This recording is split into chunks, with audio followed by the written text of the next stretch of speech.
ওঠো, জাগো এবং লক্ষ্য না পৌঁছানো পর্যন্ত থেমো না।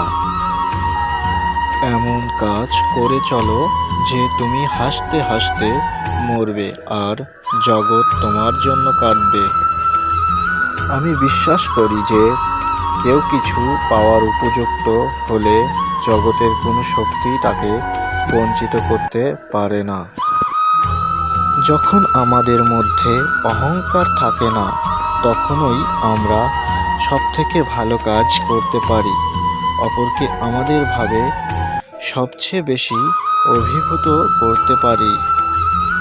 মনের মতো কাজ পেলে অতি মূর্খও করতে পারে।